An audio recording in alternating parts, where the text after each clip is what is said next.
Hi, good morning, class. Welcome back to Miss Farah's online classroom. I hope y'all had a great weekend and got lots of rest. I know I did. It was a really great weekend, had a lot of good weather. The weather was fairly sunny, so I hope you enjoyed it while it lasted. We do have a lot to get done this week, and let's get started. The first thing that we're gonna do is go over our new sight words. So today is Monday. That means yesterday was Sunday, very good. And tomorrow will be Tuesday. Very good. Tomorrow is Tuesday. Today is a new month that we started on Friday. Can anybody tell me what month it is? So last month was April. This month would be May. Very good. So it's May 4th, 2020. So May is the month that we're in.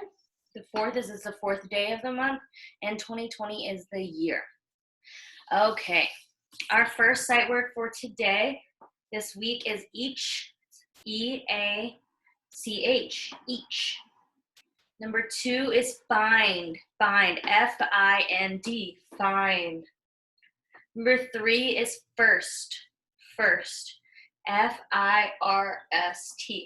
first. Number 4 is came, C-A-M-E, came. Number 5 is gave, G-A-V-E, gave. These two both have the silent E, and so do these two. You just need to pay attention to those and make sure that we remember what our silent E is. Number 6 is about. It's A-B-O-U-T, about. Number 7 is one, O-N-E, one. This is like the number one, not like you won a game. Number 8 is make, M-A-K-E, make. Number 9 is time, T-I-M-E, time. And number 10 is into, I-N-T-O, into. Very good. So one more time, each, find, first, came, gave, about, won, make, time, and into. All right, today with your sight words, I want you to try to write them 3 times at least. So try to write your sight word 3 different times. That'll help you remember them all week, because on Friday we have our spelling test, and this last Friday it was really great to see some of y'all turn that in.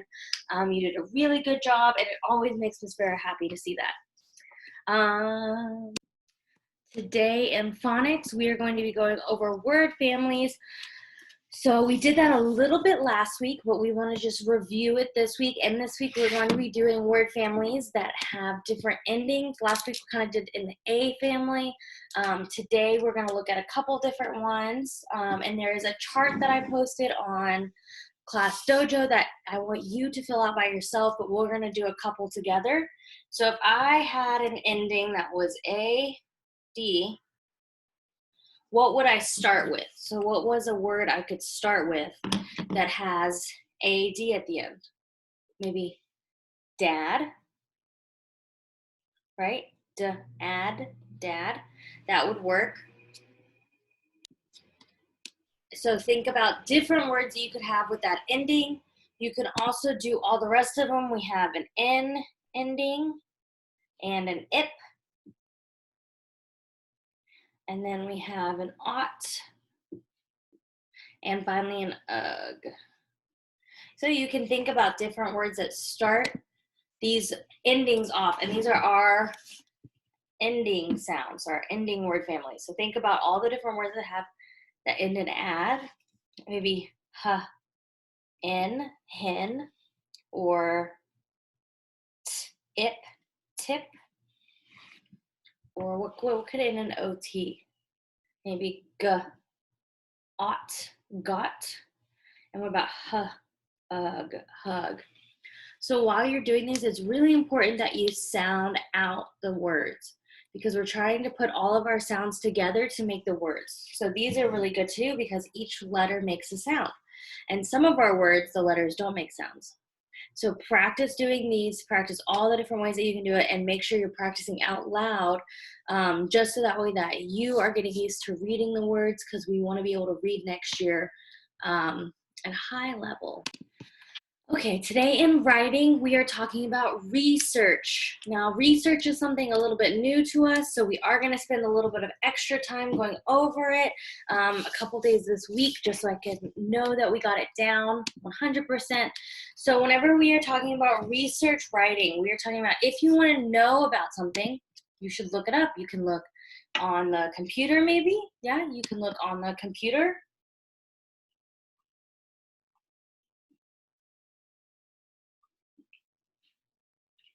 Or you could try to read a book about it, right? Because we have informational books, informational texts. So you can look in a book, or you could ask somebody, right?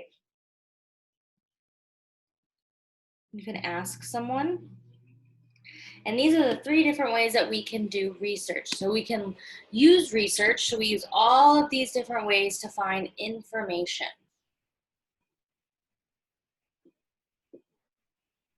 So these are all different ways that we can find information. So we can get on the computer and get on the internet and look up something. So maybe if you wanted to know more about sharks, you could get on the computer and look at books about sharks, right? If you wanted to know more about a different subject, maybe you wanted to know more about sharks, but the internet wasn't as helpful, or you didn't have access to the internet, you could look at a book, right? You could open up a book, read about sharks in there. It's another way to do it.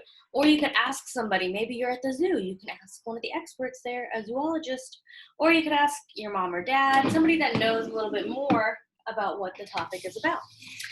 So we're going to be talking about writing today. So we're going to talk about research to write about. So we're going to look at stuff, kind of go over with the map, what it says, and then there is a picture online of something that you can do that'll help you understand research a little bit more. And we're going to use that also later on in the week, so make sure that you finish it. And then once you get done, send a picture to Miss Vera. Make sure you read a book today and try to go over all the different elements that we've talked about in a book. Let's talk about who the author is, what the cover looks like, what happens in the book, who the characters are, all those different things. Also, don't forget to get on Imagine Learning twice every day. So make sure that you are getting on in the morning and in the afternoon. If you miss it, that's fine. But we want to try to stay on top of our Imagine Learning, because that is what's going to help us a lot move on to first grade and understand where we should be. So try to do your Imagine Learning twice a day. And don't forget that you have math and social studies this afternoon. In math, you're going to be going around the house and finding different objects to act out a addition problem.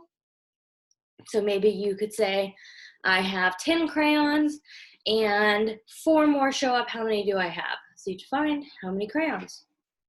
14, right? And then I want you to show what that would look like. So you do 10 on one side and then do your plus side, and then 4 on the other and do your 14. So go ahead and do that today. And don't forget that you can get online to look at different teacher stuff that they're doing. So you can do science, library. I know Miss Umazor is doing a lot for art every week, so you can keep up with them. It's really cool stuff that they're doing, and I know that they love to see your work. It's awesome stuff. All right, guys, well, y'all have a great day, and I will post a video later of a read aloud and a fun book that we like. So I'll see y'all later. Bye.